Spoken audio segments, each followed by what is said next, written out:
परमार्थी संधान सेवा दयाल बाग में चली। जहाँ सुबह आप लोग गए थे वहीं चलो, ताकि आज वहाँ का काम पूरा हो जाए। सभी प्रेमी दयाल बाग पहुँचेंगे। अब समय हो गया है, मौसम भी ठंडा हो गया, आप चलो ताकि वो सेवा का काम वहाँ पूरा हो जाए। जो खेत खरीदा गया था तो उसको लेवल में करना है। सभी प्रेमी वहीं पहुंचेंगे। यदि आप वहाँ चलो दयाल बाग, और वहाँ की जो सेवा सुबह आप करते थे वही होगी। देखो, ये रात्रि परमार्थी सम्मान सेवा का लाभ सबसे ज्यादा होता है। इसमें जस्ट डबल लाभ होता है, क्योंकि दिन में लोग नहीं करते हैं, रात में कौन करे। आप लोग रात्रि में करते हो, यही तुम्हारा सबसे बड़ा सौभाग्य है। समय से चलो और उस सेवा में लगो।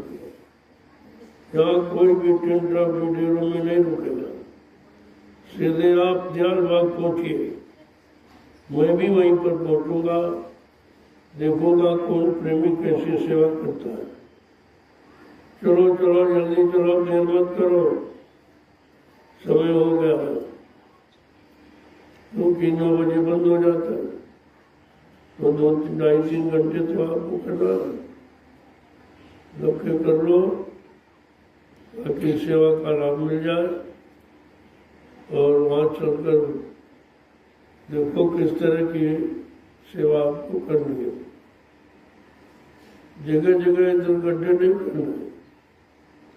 जिनको जिम्मेदारी दी गई है वो लोग पहले पहुंचो। वहाँ रामनाथ जी, राम सिंह जी समय से पहुंचिए आप, ताकि प्रेमियों को इधर उधर भटकना न पड़े। जहाँ पर आपको सेवा करानी है तो समय से पहले वहाँ पहुंचो, ताकि इधर उधर लोग भटक न जाए। चलो जल्दी चलो, देर मत करो, समय हो गया। ज्यादा समय नहीं है सेवा का। जय गुरुदेव, जय गुरुदेव, जय गुरुदेव, जय गुरुदेव। जय गुरुदेव। नाम किसका? प्रभु का। सभी प्रेमी जोर से बोलो जय गुरुदेव। सब मिल बोलो जय गुरुदेव। बोलना होगा। जय गुरुदेव। अभी से बोलो जय गुरुदेव। दुख दर्द हरेंगे, जय गुरुदेव। सब कष्ट मिटेंगे, जय गुरुदेव। सुख शांति भी देंगे। जय गुरुदेव। सबके दाता, जय गुरुदेव। सबके मालिक, जय गुरुदेव। प्रेम से बोले जय गुरुदेव। ये नाम नहीं इंसान का, ये नाम है प्रभु का, ये काम नहीं इंसान का। ये काम है प्रभु का। जो आप रात्रि परमार्थी संधान सेवा कर रहे हो, ये इंसानों की बस की बात नहीं है। ये तो गुरुभक्तों का काम। आज लोग दिन में परिश्रम नहीं करते, ऐसी भीषण गर्मी में रात में कौन करेगा। लेकिन जो आप ये आदत प्रस्तुत कर रहे हो कि हिंदुस्तान के लोगों के लिए मिसाल है कि रात्रि में भी सेवा कराई जा सकती है, अगर कराने वाला समर्थ है तो। ये सब की बस की बात नहीं है, और ये हिंदुस्तान में कहीं नहीं हो रहा। कहीं किसी मिशन में चले जाओ, परमार्थी संधान सेवा कहीं नहीं होती, क्योंकि सेवा का लाभ लोगों को मालूम नहीं है। जब तक संतों के परमार्थी वचन नहीं सुनेंगे, परमार्थी सेवा का लाभ नहीं समझ पाएंगे। ये कलयुग में एक अवसर मिला है जीवों को अपने अपने किए गए कर्मों को उतारने के लिए। एक अवसर मिला आपको, उस अवसर का लाभ उठाइए। समय निकल जाएगा, फिर आपको पछताना पड़ेगा। आगे जीवन रक्षक गुरु पूजा महान पावन पर्व होने जा रहा है, जो जुलाई के महीने में। ये सब उसी की तैयारी है। प्रेमियों को कहाँ ठहराया जाएगा, भंडारे कहाँ लगेंगे, सत्संग कहाँ पर होगा, सेवाएं कहाँ चलेंगी, मतलब ये सब चीजें उसी की तैयारी है। और आप इस तैयारी में लगे हो, जिसमें तुम्हारे परिश्रम से जो ये जगह बन रही है, जिसमें लाखों लाख लोग आकर ठहरेंगे, भजन करेंगे, सत्संग सुनेंगे, सेवा करेंगे, ये लाभ आपको मिलेगा। ये आपका परमार्थी लाभ है। इसी बात को तो समझना चाहिए। करोगे उससे शारीरिक लाभ तो आपको मिलेगा ही, लेकिन ये परमार्थी लाभ जिसको लोग जानते नहीं है, वो आपको मिलेगा। तरह तरह की बीमारी, परेशानी, दुख तकलीफ बढ़ते चले जा रहे हैं, जिसका कोई निदान समाधान यहाँ नहीं है, ना डॉक्टर वैद्य हकीम और न कोई दवा। ये केवल परमार्थी संधान सेवा के द्वारा ही बीमारियों परेशानियों से निजात मिल सकती है। आप लोग चले हो, आपको मौका मिला। दुनिया के लोग देखते रह जाएंगे, तुम धीरज से अपना काम बना लोगे। यही तो संत मत की होशियारी है। आदेश का, हुक्म का पालन करोगे, सब काम आसान हो जाएगा। जय गुरुदेव, जय गुरुदेव, जय गुरुदेव, जय गुरुदेव। सब लोग चलो, कोई यहाँ टिकेगा नहीं इधर उधर। अब इधर लाइन लगा खड़े हो जाते रहे, उतनी देर सेवा करो। यहाँ खड़े होने का कोई लाभ थोड़ी है। दर्शन का लाभ भी सेवा के बाद जो होता है वो लाभ होता है। प्रसाद का लाभ भी सेवा के बाद हो। सेवा करने से कितने लाभ हैं? भजन का लाभ, दर्शन का लाभ और प्रसाद का लाभ, ये तीनों लाभ सेवा के द्वारा ही मिलते हैं। इसलिए परमार्थी संधान सेवा का आधार आप लोगों के लिए बना के रखा गया। जो प्रेमी जहाँ सेवा पहले से कर रहे हैं, वो तो अपनी सेवा करेंगे, जैसे गन्ने की सिंचाई का काम, और इधर ये राजमिस्त्री बड़ा काम कर रहे हैं, तो अपना काम करते रहेंगे। बाकी सब लोग चलो, मैं भी वही चल रहा हूँ और आप भी वही चलो, ताकि समझ में आ जाए भाई किस तरह की सेवा आप लोग कर रहे हैं। जय गुरुदेव। जय आप समय निकाल के आए हो, घर गृहस्थी परिवार को, बाल बच्चों को छोड़कर, तो उसका लाभ लेना चाहिए। ये बैठे नहीं रहना चाहिए इधर उधर। अरे उतनी देर चलो, सेवा कुछ कर लो, सेवा करके ही घर जाओ, ताकि घर में भी आपको लाभ मिले, परेशानियां आपकी कम हो जाए, तकलीफ और बीमारियों से भी आपको राहत मिल जाए। बात तो आप समझते नहीं हो और बाद में परेशान होते रहते हो। ये सब आधार आपको परेशानियों से दूर रखने के लिए किया जा रहा है। जय गुरुदेव, जय गुरुदेव, जय गुरुदेव, जय गुरुदेव। जिम्मेदार लोग पहुंचो, जिनको जिम्मेदारी दी गई है परमार्थी संधान सेवा कराने की। आप लोग रामनाथ जी और राम सेवक जी जल्दी पहुंचवा, फिर भी इधर उधर न भटके। जहाँ आपको सेवा करानी है, आपको समय के पहले पहुंचना चाहिए और देखभाल कर लेनी चाहिए कि कहाँ सेवा प्रेमियों से करवानी है। ये सब समय के पहले होता है। बाद में जाओगे तो तब तक इधर उधर लोग खोट डालेंगे, फिर उसको भरोगे तो ये करते रहोगे। जय गुरुदेव, जय गुरुदेव, जय गुरुदेव, जय गुरुदेव, जय गुरुदेव, जय गुरुदेव। नाम किसका? जय गुरुदेव। नाम किसका? जय गुरुदेव। नाम किसका? राम का प्यारा नाम।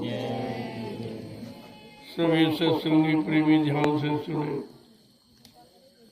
जो रात्रि श्रमदान सेवा कर रहे हैं वो तो अच्छी बात है, लेकिन जो लोग बैठे हैं आप बैठो मत जाओ, धीरे धीरे करो, लेकिन सेवा करते हो। रात्रि परमार्थी श्रमदान सेवा का दूना लाभ है, इस लाभ से आप वंचित मत रहिए। बाद में आप पछताते हो, शिकायत करते हो, ये बीमारी नहीं गई, वो परेशानी, वो तकलीफ नहीं गई। ये सब सोच कर ही रखा गया है कि डॉक्टर वैद्य हकीमों से बीमारी नहीं जा रही, दवाओं से अस्पतालों से बीमारी नहीं जा रही। तब ये आपके समस्त कष्टों को दूर करने के लिए रात्रि परमार्थी श्रमदान सेवा रखेंगे। जब ये सेवा करोगे, जिस सेवा में तुम्हारा कोई स्वार्थ नहीं है, कोई लोभ लालच आपका नहीं है, ये निस्वार्थ सेवा है। घर परिवार में जो करते हो तो स्वार्थ है, वो बाल बच्चों के लिए करते हो, उनके पालन पोषण के लिए करते हो, परिवार की, समाज की, देश की सेवा, मान सम्मान अधिकार ये करते हो। लेकिन ये परमार्थी श्रमदान सेवा, इसमें आपका कोई स्वार्थ नहीं, सबसे बड़ी बात ये। और हिंदुस्तान में कहीं चले जाओ, ये सेवा कोई नहीं करा, किसी को मालूम नहीं कि परमार्थी श्रमदान सेवा का क्या लाभ है। जब तक संतों के परमार्थी वचन नहीं सुनेंगे, ये लाभ किसी को मालूम नहीं होगा, क्योंकि ये भी कलयुग में लागू हुआ। अन्य युगों में ऐसा नहीं था, लेकिन कलयुग में जब संत पधारे तो उन्होंने कमजोर जीवों के लिए, भोगी विलासी रोगी जीवों के लिए ये रास्ता रखा। इसके अनंत जन्मों के पापों को कैसे मिटाया जाए, क्योंकि जब तक पाप नहीं खत्म होंगे, कोई जीवात्मा मृतलोक से अपने घर नहीं जा सकती। इसके लिए आपको ये व्यवस्था बनाई है। ये छोटी मोटी सेवा नहीं है। आज आप देख रहे हो कि लोग दिन में सेवा नहीं करते तो रात में कौन करे। परिश्रम तो लोगों ने समाप्त कर दिया। बीमारी का प्रथम कारण यही है। जब शरीर से आप परिश्रम नहीं करोगे, शरीर से पसीना नहीं निकलेगा, खून आपका साफ नहीं होगा, तो तरह तरह की बीमारी पैदा हो जाएगी। वो बीमारी फिर लाइलाज बन जाती है, जो दवा डॉक्टर से नहीं ठीक होती। तो संत महापुरुषों ने इन कमजोर गंदे जीवों के लिए ये नवीन रास्ता निकाला कि चलो इससे भजन तो हो नहीं रहा, क्योंकि तन मन साथ नहीं देता है, और सत्संग वचन यादें नहीं देते, मन बुद्धि चित्त साथ नहीं देता है। तो कम से कम सेवा जब करेगा तो इसमें न नींद आएगी और न इसमें कोई विचार पैदा होगा। बड़ा सोच समझकर ये रास्ता निकाला गया है कि चलो जीवों को लाभ देने के लिए परमार्थी श्रमदान सेवा रख दी जाए। वो भी रात्रि की सेवा का विशेष महत्व है। लोग दिन में नहीं करते, रात में कौन करे, और आप रात्रि में कर, जिसमें आपका कोई स्वार्थ लोभ लालच नहीं। कितनी मेहनत परिश्रम से आप कर रहे। तो मैंने कहा था 50 डलिए का, वो तो वहाँ था जहाँ दूरी थी, लेकिन यहाँ आपको कम से कम 100 डलिया हर प्रेमी को डालना। ये अभियान आप पूरा कर लो, इसके बाद मैं आपको प्रसाद दे दूँगा। देखो, ये जो सेवा करोगे वो शरीर का लाभ अलग, पिछले जन्मों के कर्मों की अदायगी ये काम अलग, और जो इससे ये जमीन आप तैयार कर रहे हो, जिससे आगे आने वाले भविष्य में लाखों लोग आएंगे जो बैठ के सुमरन ध्यान भजन करेंगे, सेवा करेंगे, सत्संग करेंगे। ये आपका परमार्थी लाभ होगा। ये लाभ यहाँ कोई दिला नहीं सकता। इसको बराबर ध्यान में रखिए। इसलिए आए हो घर गृहस्थी परिवार बाल बच्चों को छोड़ के समय निकाल के तो सेवा। बैठने का काम है, बैठना हो तो फिर घर जाओ। यहाँ आने की जरूरत नहीं है। मैंने कितने पहले कहा था कि छोटे बाल बच्चों को साथ में मत लाओ। न बच्चे तुम सेवा करने देंगे, न भजन करने देंगे, न सत्संग सुनने देंगे। ये कोई काम आप नहीं कर पाओगे। इसलिए बच्चों को लेके यहाँ मत आइए। अगर तुम्हें सेवा करनी है, सत्संग वचन सुनने हैं, भजन करने हैं, तो फिर ये काम आपको करना पड़ेगा, नहीं तो ये बच्चे आपको कुछ नहीं करने देंगे। इसलिए मना किया गया। और तुम बच्चों की देखभाल भी नहीं कर पाते हो। ये तमाम उधर बगीचे में तमाम पेड़ पत्ते इधर उधर तोड़ ताड़ के फेंक देते हैं। तुम्हें नहीं मालूम कैसे पेड़ तैयार किए जा रहे हैं, वो तुम्हारे लिए छाया के लिए। ये व्यवस्था सब आपकी यहाँ हो रही। यहाँ और कोई व्यवस्था नहीं। जो जमीन बनाई जा रही है आपके बैठने के लिए, ठहरने के लिए, भजन करने के लिए, सेवा करने के लिए, सत्संग सुनने के लिए, इसलिए जमीन ये तैयार की जा रही। और ये पेड़ पौधे आप छाया में बैठकर आराम से रह सकते हो। ये बच्चे आते हैं, छोटे मोटे पेड़ ये नोच नोच के फेंक देते हैं और आप कंट्रोल भी नहीं कर पाते हो। इसलिए मैं अभी आदेश जारी करूँगा। आगे 1 महीने की साधना शिविर लगने जा रही सावन के महीने में। उस समय कोई भी छोटा बच्चा लेके नहीं है, क्योंकि सुबह सत्संग होगा, सुमरन ध्यान भजन होगा और मतलब यानी और वही सेवा भी दिन में होगी। शाम को फिर सत्संग होगा, फिर सुमरन ध्यान भजन सामने बैठ के कराया जाएगा, ताकि आप सुचारू रूप से कर सको। अकेले में बैठते हो तो नींद आ जाती है, सामने बैठ के करोगे तो भी नींद नहीं आएगी। आपको ये डर भय बना रहेगा कि नहीं हम किसी के सामने बैठे। ये सब व्यवस्था सावन के महीने में 1 महीने का साधना शिविर लगी। उसमें सुबह 4 बजे घंटा सिंह बजेगा, प्रार्थना पाठ मतलब यानी होगी। 1 घंटे आप सुमरन ध्यान भजन करेंगे। इसके बाद सत्संग होगा और दिन में सेवा होगी। फिर शाम को वही मतलब यानी सुमरन ध्यान भजन और सत्संग और मतलब यानी इसके बाद भोजन प्रसादियाँ होगी।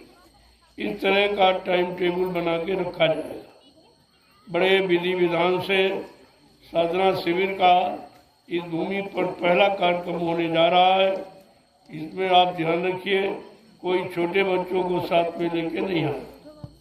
वो बच्चे ना तो तुम्हें करने देंगे, जो पड़ोस में भजन कर रहा हो उसको भी नहीं करने देंगे।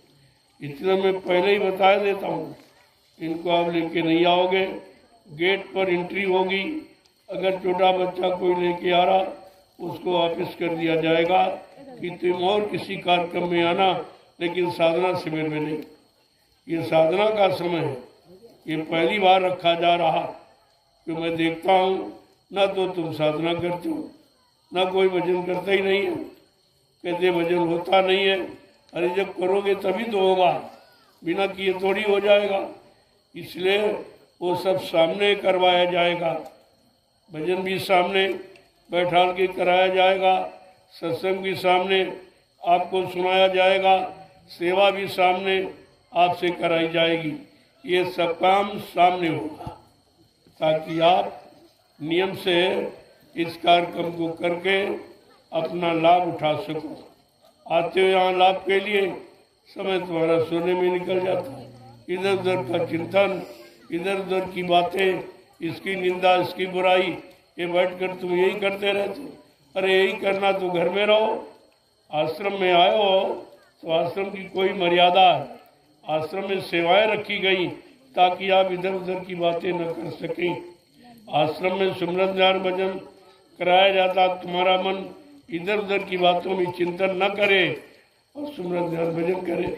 ये सब तुम्हारे लाभ फायदे के लिए कराया जाता। तुम्हारे मन को कंट्रोल नियंत्रण में रखने के लिए ये तुम्हारे पर दया की जाए। तरह तरह से दरस से स्पर्श से ये सब लाभ दिया जा रहा, किसी तरह से तुम्हारा मन शांत हो जाए, इसलिए तुम्हारे साथ ये सब किया जाता। ये तो एक तरह से आपकी परीक्षा। हाथ रखते ही सिर पे पता चल जाता है कि तुम्हारा मन कितना विकारी है, कितना खराब है, गंदा है। ये मन कैसे ठीक होगा? जिस गंदगी की तरफ जाता है उसी गंदगी का अनुभव कराकर तुम्हारे मन को शांत कर दिया जाता है।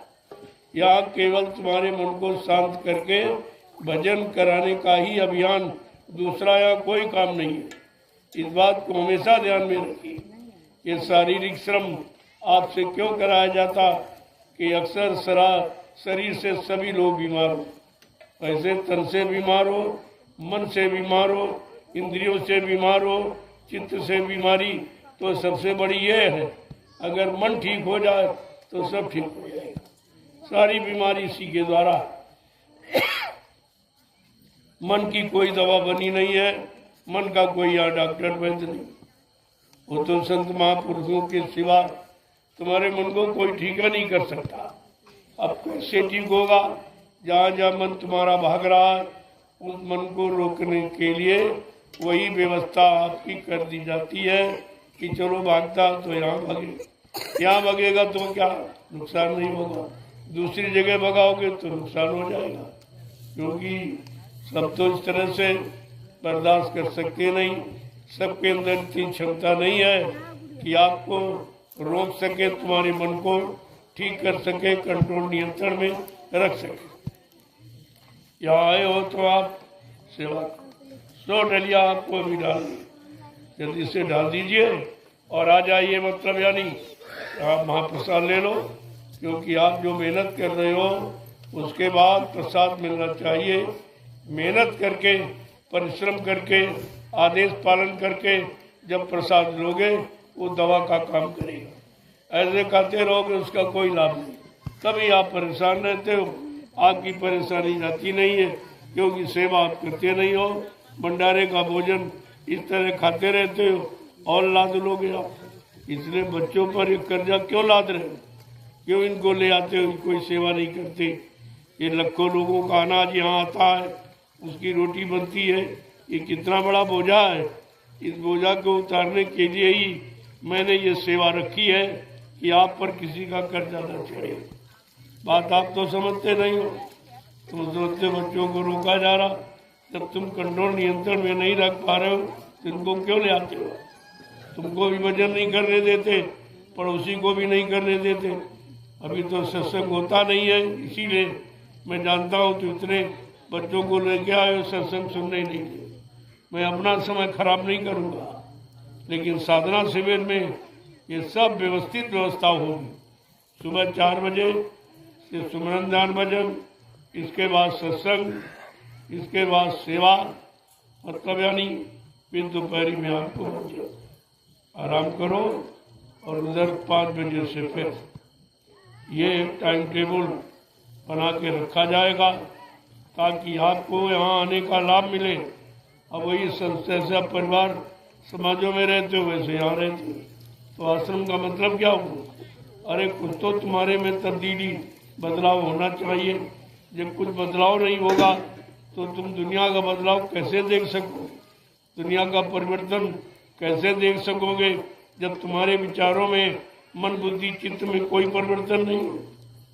हमेशा इस बात को ध्यान में रखें। यहाँ भी जो भी काम कराया जा रहा सब परमार्थ के उद्देश्य से।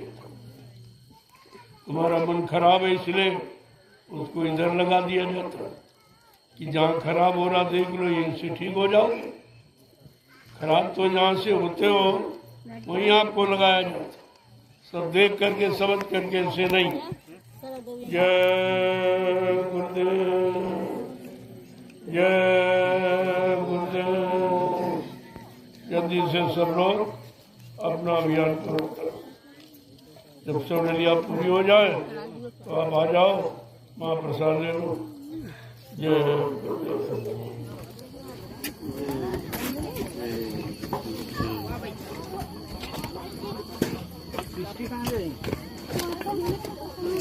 भल्ला तुम्हारा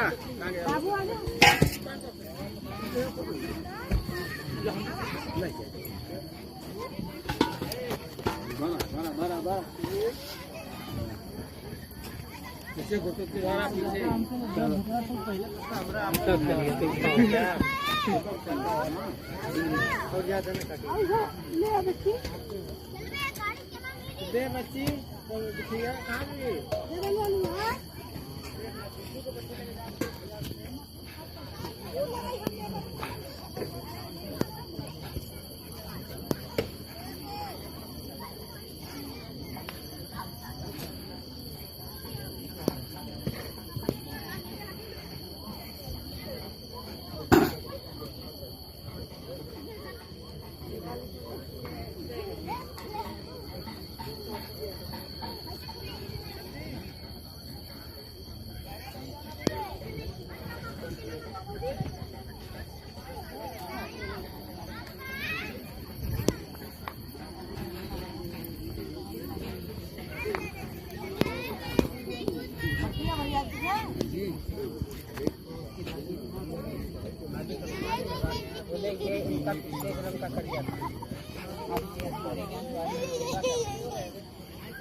Gih, satu terang.